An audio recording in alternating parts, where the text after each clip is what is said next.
Le Seigneur dit à l'ange de l'église de Thyatire, ce que vous avez retenu jusqu'à ce que je vienne.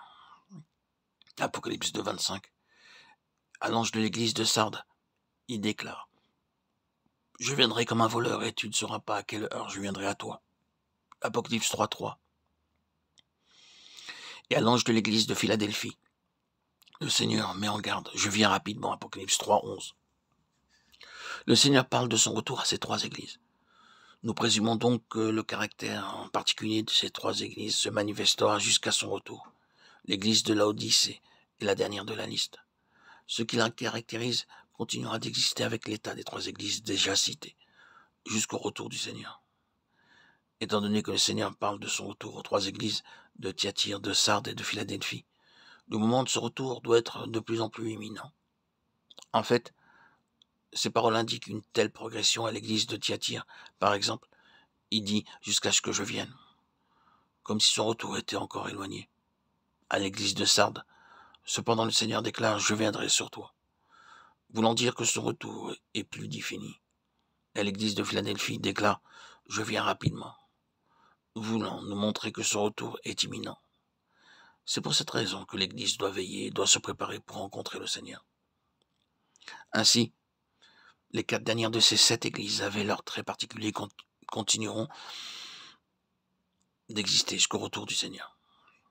Cela ne signifie pas, bien sûr, que ces 4 églises apparaîtront simultanément et demeureront avec les autres jusqu'au retour du Seigneur. L'église de Thyatire est levée, ensuite l'église de Sardes est levée, suivie par l'église de Philadelphie et pour terminer par celle de Laodicée. Celles qui auront été levées avant les autres ne disparaîtront pas lorsque les autres arriveront. Au contraire, toutes existeront jusqu'au retour du Seigneur. En d'autres termes, elles seront levées à différentes époques, mais leur terme surviendra au même moment. La principale raison de notre étude du livre de l'Apocalypse est de connaître qui est Jésus-Christ. Si nous avions une seule ambition dans le domaine spirituel, ce serait de chercher à connaître le Seigneur avec ceux qui aussi le connaissent, lui. Connaître le Seigneur n'est pas un mot vide de sens. Nul, parmi ceux qui le connaissent vraiment, ne peut manquer de tomber à ses pieds. Et seul celui qui se prosterne devant le Seigneur recevra de sa part une responsabilité spirituelle. Permettez-moi de vous demander, quelle est votre connaissance du Seigneur? Quel fardeau avez-vous pour l'Église de Dieu?